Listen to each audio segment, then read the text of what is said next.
Esta es la primera oportunidad que queremos pilotar esta iniciativa, el curso bimodal, la escritura de ensayos pedagógicos para su publicación. Bueno, en nuestros ámbitos universitarios es común que se oferte generalmente curso para la redacción de artículos científicos. Sin embargo, bueno, no es la única modalidad o el único género por el cual podemos hacer una divulgación de nuestro quehacer académico, y especialmente el ensayo nuestro, el ensayo que tiene el estilo latinoamericano. Queremos agradecer a todas las personas que se han matriculado, que han estado participando en el foro de presentación. Ya está disponible la primera actividad también virtual para esta sesión, una pequeña tarea, un material de referencia sobre el ensayo latinoamericano. Queremos agradecer a las autoridades del CIDE, de Educología, los compañeros de las tecnologías que hemos tenido bastante atareados para configurar bien nuestra plataforma en aula virtual, y a todas las personas que gentilmente han deseado colaborar y donar su tiempo en su ya muy ajetreada agenda para venir y compartir un poco con todos ustedes. El día de hoy iniciamos con nuestra primera sesión con la mesa redonda el ensayo latinoamericano, con los ponentes Andrés Mora y Nuria Rodríguez. Andrés Mora es comunicador social, magíster en estudios latinoamericanos con mención en cultura y desarrollo, y magíster en educación con mención en docencia universitaria, profesor e investigador del Instituto de Estudios Latinoamericanos IDELA de la Universidad Nacional de Costa Rica. En el IDELA coordina la maestría en estudios latinoamericanos, el programa Repertorio Americano, y participa como investigador en el proyecto hacia el 200 aniversario de la independencia, Centroamérica vista desde distintas geografías, perspectivas sociopolíticas y momentos históricos. Es miembro de los grupos de trabajo de Claxo, el Istmo Centroamericano, Repensando los Centros, Narrativas, Subjetividades y Geopolíticas, Sistema Mundial e Integración Regional. También ha realizado investigación en las líneas temáticas de políticas culturales, desarrollo y procesos políticos regionales, medios de comunicación, pensamiento pedagógico latinoamericano y geopolítica de América Central.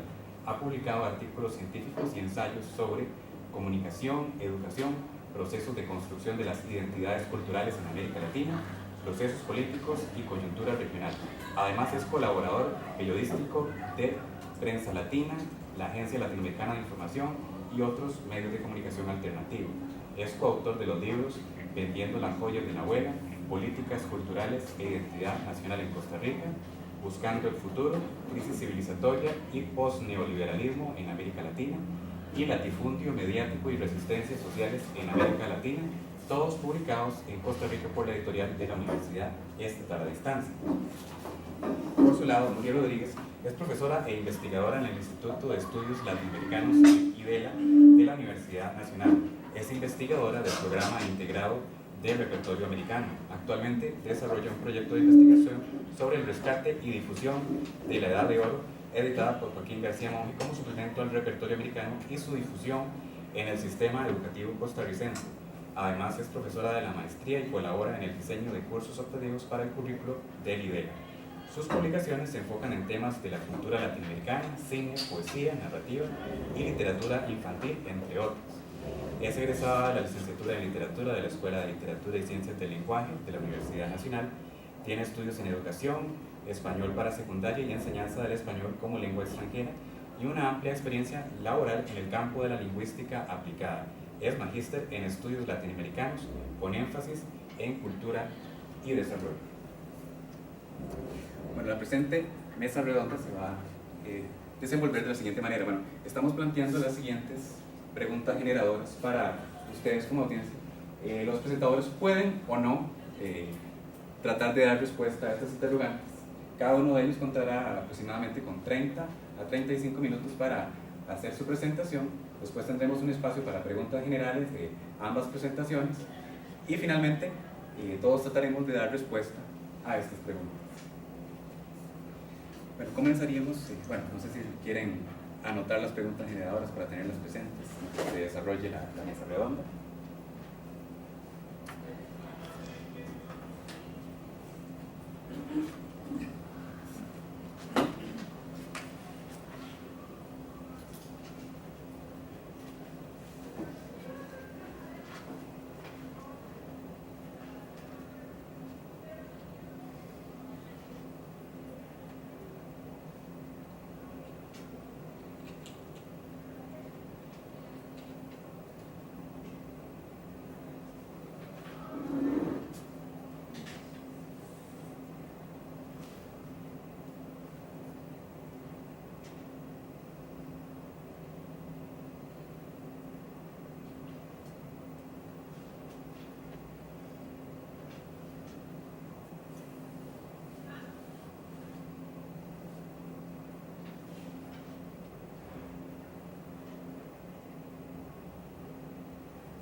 le cedemos la palabra a Norma.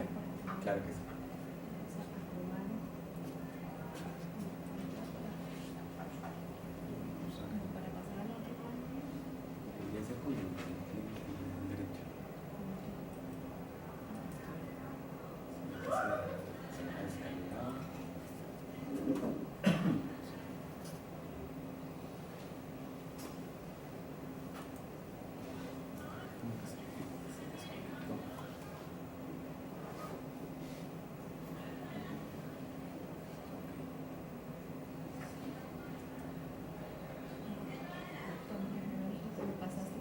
Sí, debe ser también por la distancia que tal vez la señal esté fallando.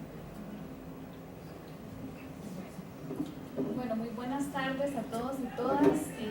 Vamos a ver si mi voz se puede proyectar lo suficiente, porque en realidad es un poquito baja y no sé si puede llegar hasta allá atrás, pero vamos a hacer el intento. Bueno, a mí me pidieron que hiciera una ponencia justamente sobre las características, ¿verdad?, y el origen del ensayo latinoamericano. Sin embargo, viendo el programa de este curso, me pareció muy importante como darle énfasis a la parte del proceso de escritura.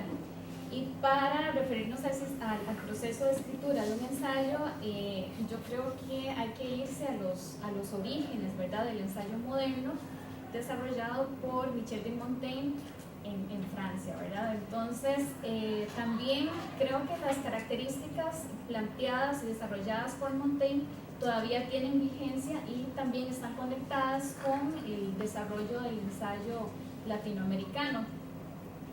Definir el ensayo y sus características es un poquito riesgoso para hacerlo en tan poco tiempo, ¿verdad? Necesitaríamos como más tiempo como para ir definiendo cuáles son esas características. Entonces,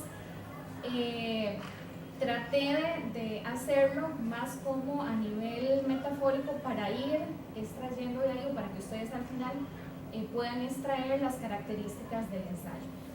Entonces, bueno, voy a ir leyendo un poquito, ¿verdad?, porque son bastantes páginas y ojalá que pueda ajustarme al tiempo, y también vamos a ir pasando unas diapositivas que son más ilustrativas, ¿verdad?, tienen que ver un poco más con la imagen del texto que voy a presentar. Entonces, bueno, una característica muy conocida del ensayo es la indefinición, ¿verdad? Eso es lo más relevante cuando hablamos del ensayo. Entonces siempre existe bueno, problema. No deberíamos verlo como un problema, sino más bien como un sistema que potencia, ¿verdad?, que robustece el género ensayístico. Es una narrativa de abordajes y manifestaciones y formas múltiples. A veces es difícil llegar, digamos, a una metodología para abordar a una única metodología para abordar el ensayo, porque podemos seguir muchos caminos metodológicos, porque el ensayo puede tener muchas formas diversas. Tratar de definir el ensayo es abordar su indefinición, y esta no debe ser vista como una limitante, sino más bien como un factor que lo robustece. Por otra parte, en la historia de América Latina, el tema de la identidad o las identidades ha estado siempre presente. Definir quiénes somos. En el discurso de aceptación del Premio Nobel de Literatura en 1990, Octavio Paz expresaba: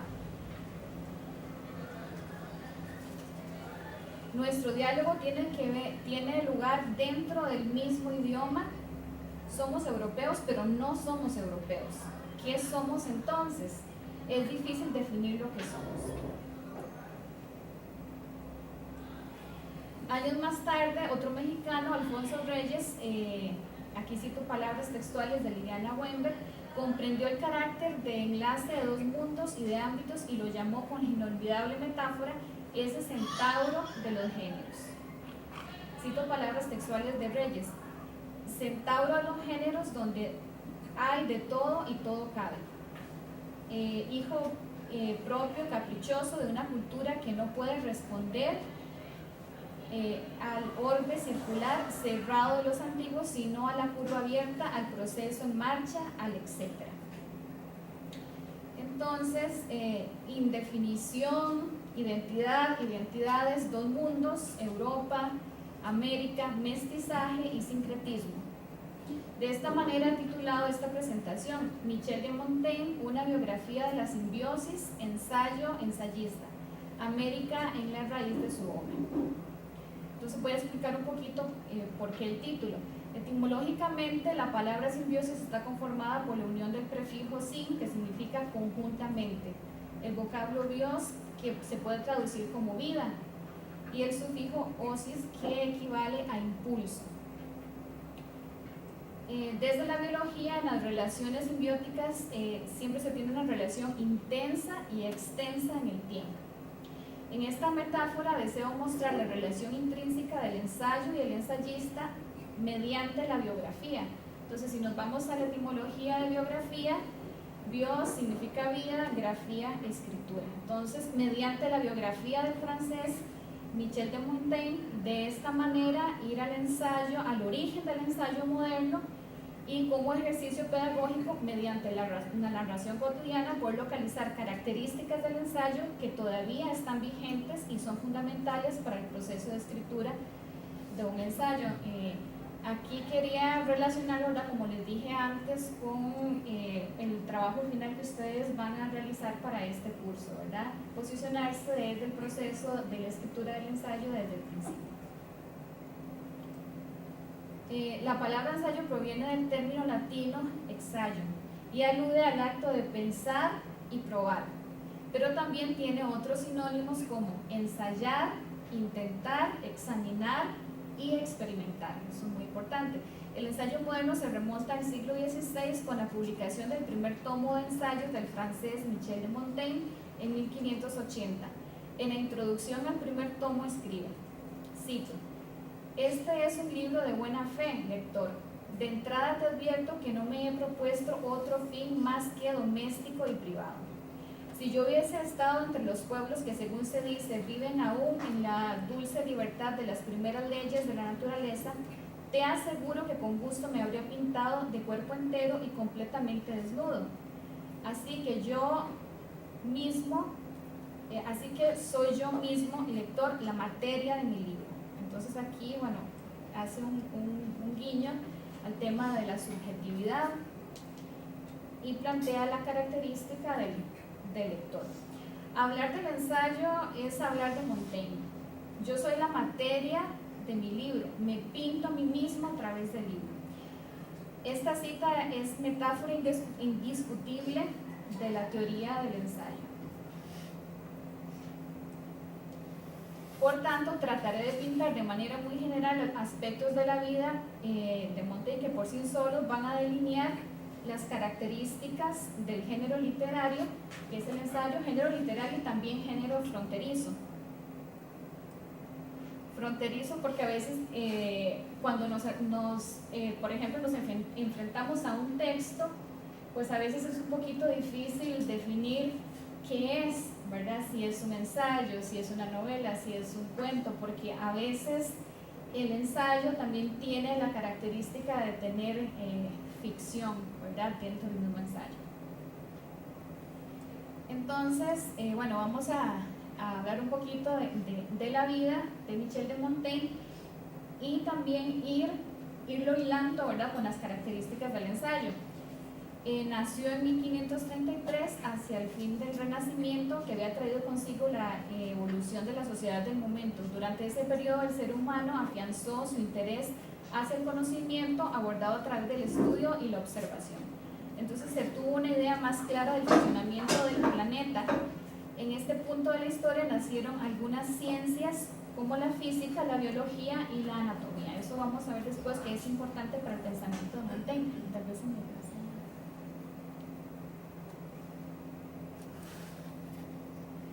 Entonces, bueno, solamente como para ilustrar así rápidamente algunos hechos históricos y personajes que están alrededor de este contexto histórico, ¿verdad? La invención de la imprenta. Se evoluciona, ¿verdad?, en algunos planteamientos a nivel científico en relación con el planeta, ¿verdad? Las ideas de Copérnico. y la presencia, ¿verdad?, de Galileo Galilei, que es quien desarrolla el nuevo concepto de la astronomía, y también es como el pionero de la primera revolución científica. Entonces todo este contexto pues es bastante importante para el desarrollo del ensayo. Podemos pasar también. Bueno, ahí se ve Galileo enfrentado a la Inquisición por defender sus ideas. Y una más.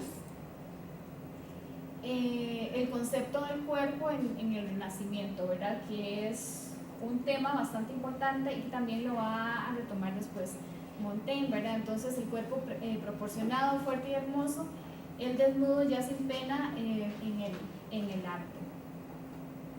En el paso del teocentrismo al androcentrismo, la razón había adquirido una importancia nunca antes vista. Se defendía la idea de una explicación lógica y científica para cualquier fenómeno o suceso.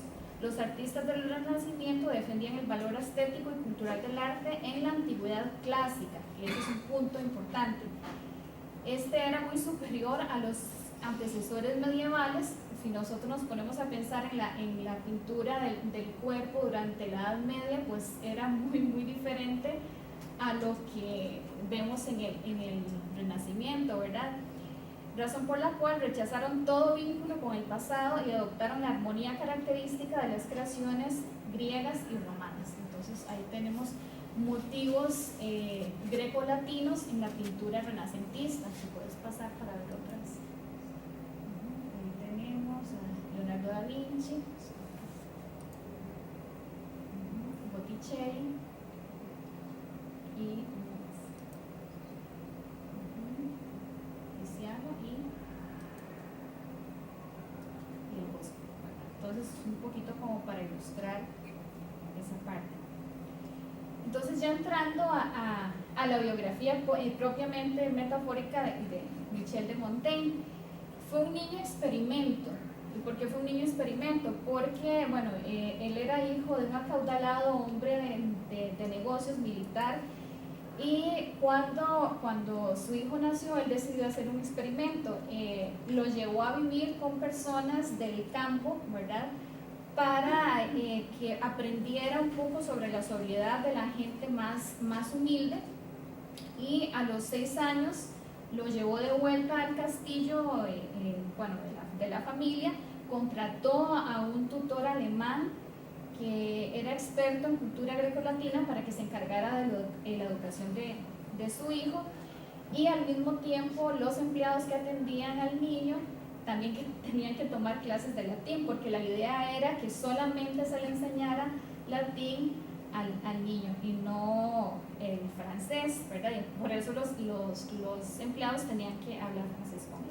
Entonces dice Montaigne: aprendí latín antes que el francés, tuve conocimiento de Roma mucho antes que tenerlo en mi casa, conocí el Capitolio y sus planos antes de conocer el Louvre y el Tíber antes que el Sena.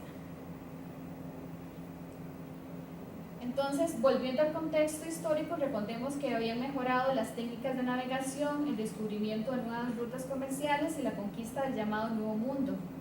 Este hecho histórico marcó mucho a Montaigne y su obra. Nuestro mundo acaba de encontrar otro, decía Montaigne. Apunta Liliana Weinberg que se produce una nueva episteme, se pasa de la idea del abismo a la idea del horizonte. A la vez empezó un nuevo orden mundial.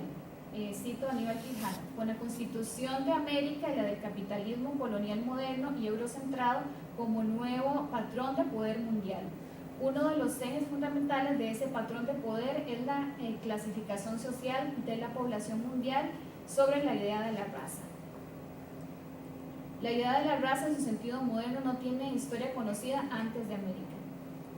Quizás se originó como referencia a las diferencias fenotípicas entre conquistadores y conquistados, pero lo que importa es que muy pronto fue construida como referencia a supuestas estructuras biológicas diferenciadas de esos grupos. Entonces, realmente esto es un punto importante, porque el concepto del racismo enfocado en el color de la piel no existía antes, ¿verdad? Es algo que se dio a partir de la conquista, ¿verdad?, de América y la expansión en estos nuevos mundos. Realmente el término globalización, tan de moda a partir de los años 90, que con el arribo de los gobiernos neoliberales ya había empezado con la conquista de América. Al respecto, Aldo Ferrer dice: la globalización no es un fenómeno reciente, tiene exactamente una antigüedad de 5 siglos, bajo el liderazgo de las potencias atlánticas, España y Portugal primero, y después Gran Bretaña, Francia, Holanda, se formó el primer sistema internacional de alcance planetario. Según Weber, el descubrimiento de América abre la perspectiva crítica del ensayista.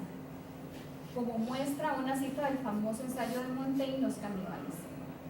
Y en el caso que estimo, cito a Montaigne, qué bárbaro o salvaje qué bárbaro de salvaje o hay en aquella nación según la cual me han contado, sino que cada cual considera bárbaro lo que no pertenece a sus costumbres. Ciertamente parece que no tenemos más puntos de vista sobre la verdad y la razón que el modelo y la idea de las opiniones y usos del país en que estamos. Allí está siempre la religión perfecta, el gobierno perfecto, la práctica perfecta y acabada de todo. Entonces ya aquí Montaigne comienza a preguntarse, a interesarse por ese otro del nuevo mundo descubierto, como una visión muy diferente a la que tenían otros hombres o otros estudiosos de la época. Así Montaigne habla de su realidad desde el presente del momento histórico, desde su lugar de enunciación, que eso es otra característica muy importante cuando hablamos del ensayo.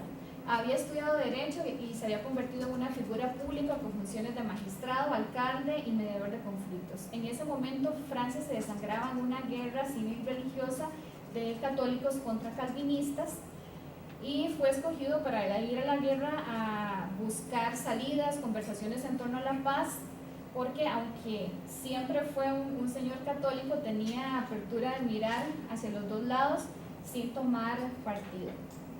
Tal vez podemos poner por ahí. Bueno, esto es en referencia al llamado descubrimiento de América, ¿verdad? Que impresionó mucho a Montaigne, ¿verdad? Entonces en su pensamiento lo podemos ver, la crueldad con que se trataba el otro, ¿verdad? El otro más allá del Atlántico. Así pasamos a la... Y también dentro de su propio contexto del país, el problema de esta guerra civil, ¿verdad? Religiosa, lo marcó muchísimo también. Entonces, al respecto, él dice: vivo en una época en la cual menudean los ejemplos increíbles de este vicio, la crueldad. Lo hace refiriéndose a la crueldad. Debido a la licencia de nuestras guerras civiles, y nada se ve en las antiguas historias más extremo que aquello que nosotros experimentamos todos los días. Pero de ninguna manera me he acostumbrado. A duras penas podía persuadirme antes de haberlo visto de que hubiese armas tan feroces que por el simple placer de matar quisieran hacerlo, despedazar y cegar los miembros de alguien, abusar el ingenio para inventar tormentos insólitos y nuevas muertes, sin enemistad, sin provecho y sin otro objeto que gozar del agradable espectáculo de los gestos y los movimientos lastimeros, de los gemidos y los gritos quejumbrosos de un hombre que muere lleno de angustia. Entonces se refiere a la guerra no solamente en su propio entorno, sino que también y a la crueldad, sino también en lo que estaba pasando en América en ese momento, ¿verdad? La conquista de América y también la guerra civil en su país. Entonces, sobre los ensayos de Montaigne, ¿cómo empezó Miguel de Montaigne el proceso escritural? Bueno, ustedes en este curso tienen que plantear un ensayo, ¿verdad? Como trabajo final. Entonces es muy interesante qué llevó a Montaigne a iniciar este proceso. En uno de los periodos de paz, ¿verdad?, en que no tenía que ser mediador, se retiró a su castillo, montó una biblioteca y se dedicó a escribir el primer tomo de sus ensayos en 1580. Al principio no sabía qué ni cómo escribir, ¿verdad? Yo creo que todos cuando comenzamos a escribir un texto, un ensayo, un artículo, etcétera, en un texto de ficción, pues siempre tenemos esa pregunta. Sin embargo, él tenía un objetivo que era transformar la concepción del ser humano que existía en ese momento. Entonces, lo nuevo y revolucionario, lo transgresor, fue la idea de escribir sobre un asunto que él conocía muy a fondo. ¿Y cuál era ese asunto? Él mismo. Entonces, ahí ya vamos perfilando otra de las características. Además, paralelo a esto, señala Weinberg que construye una nueva categoría, la categoría del lector. Es decir, se pasa a ser sujeto y objeto. Es el que escribe y también es el tema de lo que se escribe.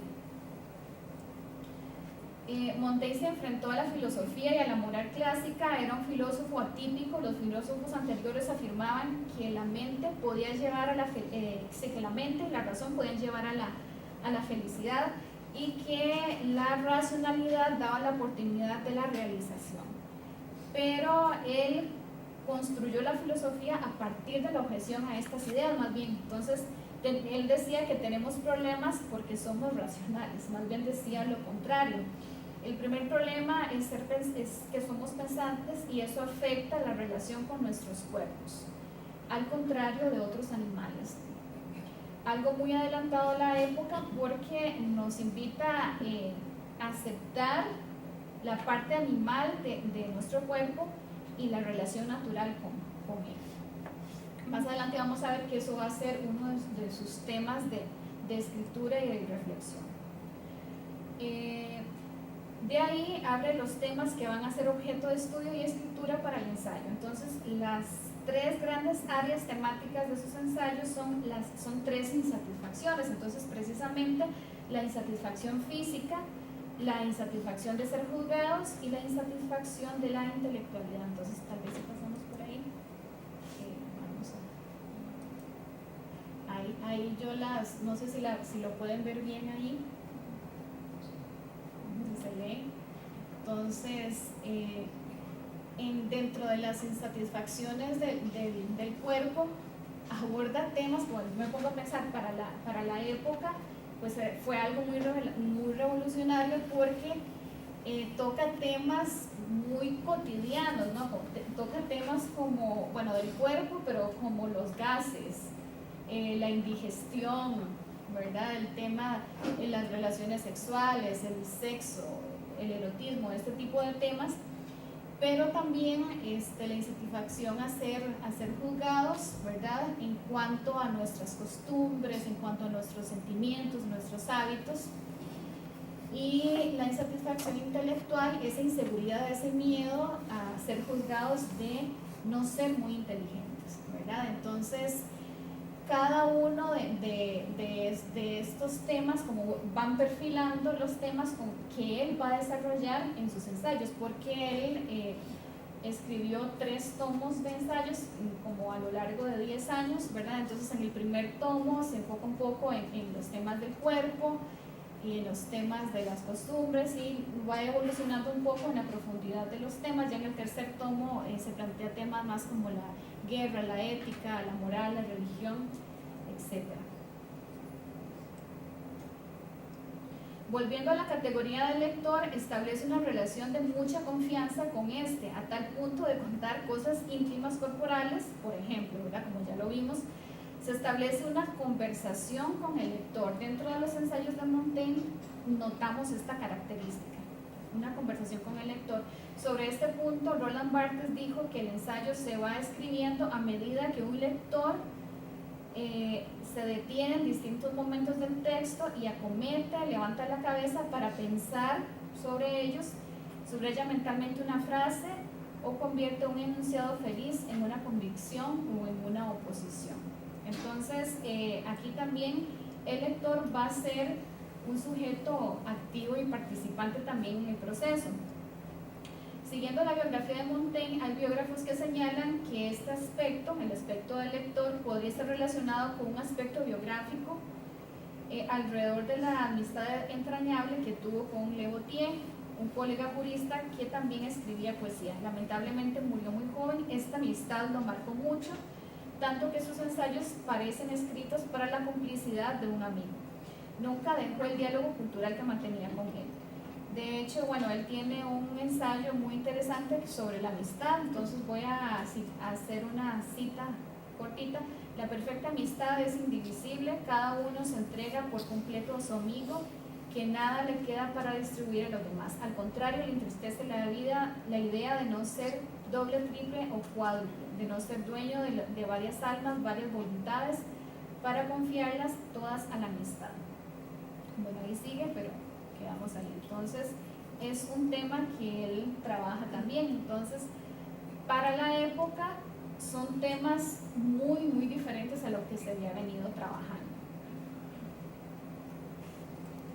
En tono con lo anterior, se puede ir perfilando cuál era la estructura textual de los ensayos de Montaigne. Entonces, el modelo literario parte del yo, que es una cosa que no se había hecho antes. Se pone el ser humano en el centro de todo, entonces empieza lo subjetivo, que es un sujeto, y en tanto sujeto comienza a opinar.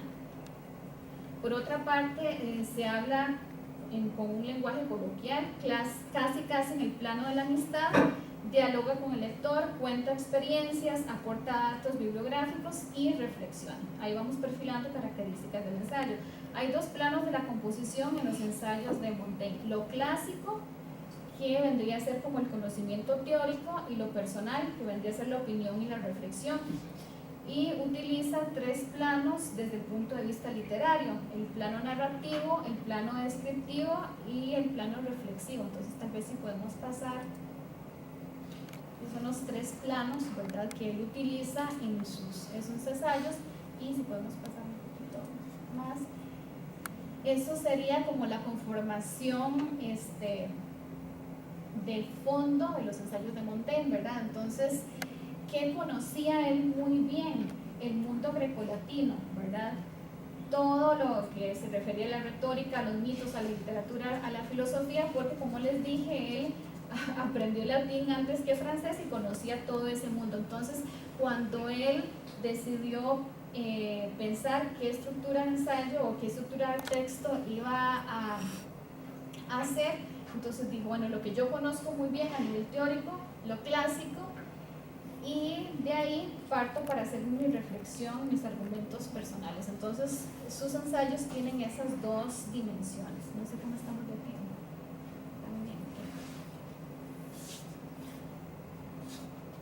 Después de este proceso, inicia un viaje alrededor de Europa, especialmente se concentra en Suiza, Alemania, Italia, y escribe un diario de viaje.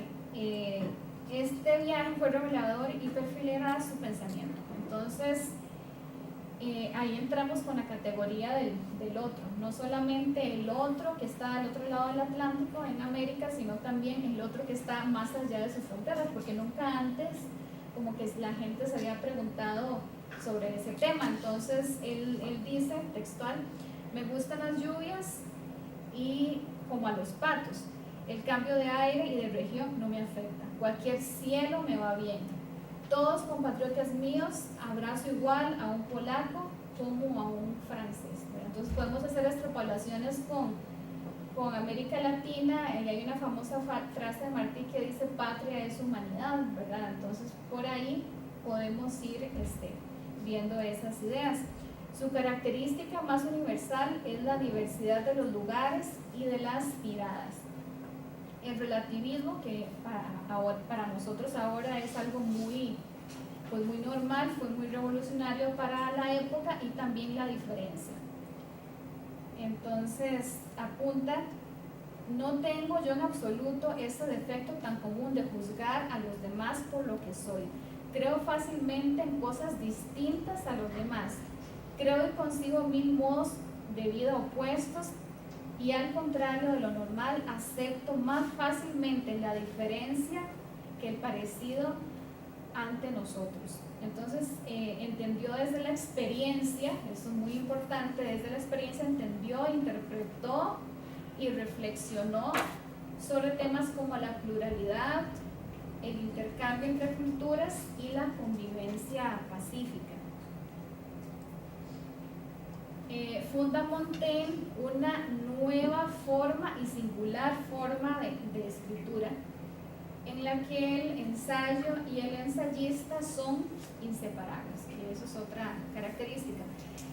De acuerdo con la anterior biografía simbiótica, se pueden extraer algunas claves para construir más o menos y perfilando una definición, y también siguiendo el análisis que hace Liliana Weinberg, se puede decir que el ensayo es un proceso de interpretación, de entender el mundo, de entendimiento del mundo. Hay una presentación del presente, una mirada crítica y creativa del sujeto, un diálogo entre el ser humano y el mundo, y también es un viaje en el que se descubre el otro. Entonces, bueno, no solamente por el contexto histórico, ¿verdad?, que era la época en que los marineros europeos comenzaron a hacer expediciones a descubrir otros mundos. Entonces también el viaje personal que hizo Montaigne dentro de Europa, y el viaje que hacía sobre América a través de los libros también. Entonces esto es como una característica metafórica de lo que es el ensayo. Es un viaje que está en continuo cambio, bueno, de hecho hasta la fecha, hasta el día de hoy. Al otro lado del Atlántico, en nuestra América, los ensayistas latinoamericanos hablan desde su propio lugar de enunciación y siguiendo una función referencial de la lengua, es decir, darán cuenta del contexto en que se encuentran, de su presente. En este sentido más amplio, el ensayo es literatura de ideas, como lo afirmó el ensayista costarricense Luis Ferrero, y en este sentido el ensayo ideológico en América Latina va a tener bastante peso. Entonces ya no es un yo preocupado por sí mismo, sino por la crítica de los valores, de las costumbres, del contexto, el contexto histórico. Entonces, bueno, ensayo ideológico, pero para entender ensayo ideológico tenemos que definir, ¿verdad?, lo que es ideología en el sentido de el estudio de las ideas y sus características. Entonces, al respecto, Leonardo dice que la ideología es como una sombra que siempre nos acompaña. Todo el mundo tiene una determinada ideología de la vida y del mundo. Es inevitable porque somos seres pensantes y somos seres con ideas. Entonces, cito a Boff cuando dice: la ideología es como una sombra, nos acompaña siempre. Para superar las ilegítimas es menester desenmascararlas y sacar a la luz los intereses escondidos. Cuando hablamos a partir de un determinado lugar social, conviene explicitar con el discurso nuestra ideología. Concientizada, la ideología es legítima y democráticamente puede ser discutida o aceptada. El ensayo ha estado presente en todos los momentos de la historia de América Latina. Claudio Maíz hace una división de 3 momentos. El primero es el proceso de la independencia. Es un elemento discursivo para el debate de las luchas de emancipación de España, y aquí pues podemos identificar nombres como Simón Bolívar y Simón Rodríguez, por ejemplo. El segundo momento sería el 98 latinoamericano, es decir, cuando España pierde sus últimas colonias de ultramar frente a los Estados Unidos, y se da como la inauguración del ciclo de la intervención imperialista y la búsqueda de autonomía cultural y política. Entonces aquí suenan nombres como José Martí, ¿verdad?, con el ensayo Nuestra América, José Enrique de Rodó con el Ariel y las metáforas de Ariel y Calibán, donde va a enfrentar la América Latina con la América sajona. Y también Andrés Bello, quien se preocupó mucho por hablar de la autonomía cultural de las repúblicas latinoamericanas, pero también toca el tema de la lengua, ¿verdad?, que es muy importante. Entonces, su ensayo Gramática de la lengua castellana destinada al uso de los americanos, ¿verdad?, la primera teorización gramatical que se hace del español de América, no ya el castellano, sino el español de América con sus variables dialectales bien diferenciadas, que también nos da mucha identidad. Además, también lo lingüístico, la gramática se perfila como algo político también. Y el tercer momento sería la primera mitad del siglo XX. Bueno, yo llegué hasta aquí a nivel histórico porque podríamos hablar del ensayo como más en la segunda mitad del siglo XX y en el siglo XXI, pero con otras características. Pero como para ligarlo a este momento, me quedé como en la primera parte del siglo XX, porque allí es cuando la expresión de la americanidad es muy importante. Hay proyectos modernos de estados, de cultura y de sociedad, confianza en el poder transformador de la letra, ¿verdad?, de la literatura, la afirmación de tradiciones precolombinas, hispánicas y también occidentales. Entonces nos pasar. Y ahí está más o menos como en esquema, ¿verdad?, lo que acabo de decir.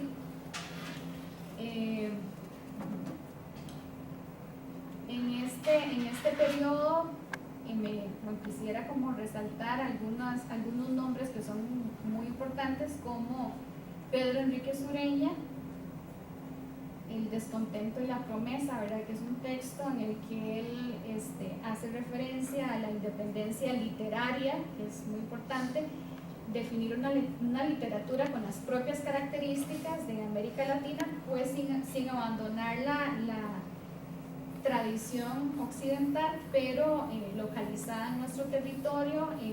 Entonces sería como la tradición frente a la rebelión, ¿verdad?, de lo nuevo, de lo americano, el problema del idioma, las diferentes fórmulas de americanismo, también el afán europeizante, pero también rescatar la energía nativa, el ansia de perfección hacia el futuro, etc.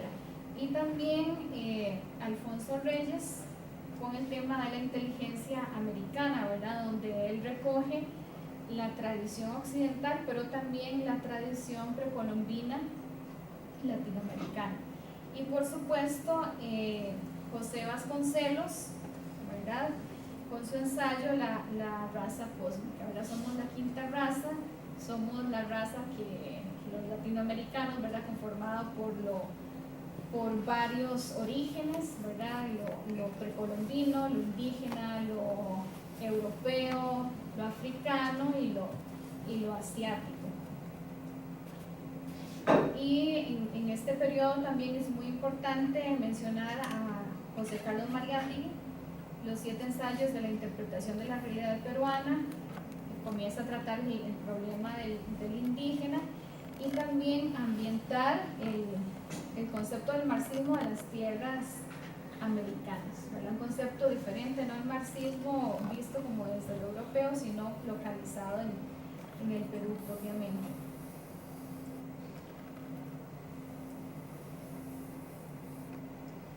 Entonces, bueno, en síntesis, cuando decimos ensayo moderno, es inseparable de la figura de Michel Montaigne. Cuando decimos ensayo en América Latina, decimos inmediatamente Bolívar, Martí, Reyes, Vasconcelos, independientemente de la época y de la ideología política o social que se esté, ¿verdad?, en ese momento. Es decir, que no podemos separar al sujeto, al yo, de sus ideas, ¿verdad? Vamos a estar identificando ensayo con nombres y apellidos, y al mismo tiempo estos nombres y apellidos nos dan cuenta de la construcción del concepto de lo que es la identidad americana. Entonces, bueno, por ahí quedo, ¿verdad?, con respecto a mi participación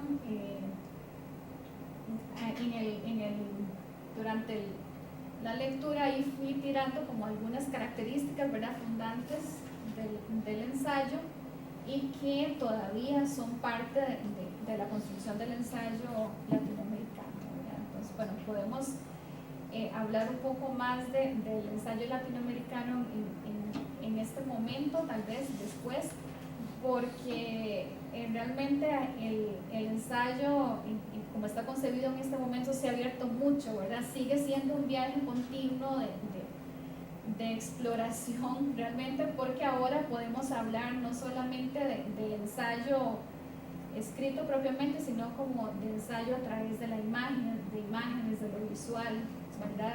El concepto de ensayo sigue evolucionando con la época y con el momento histórico.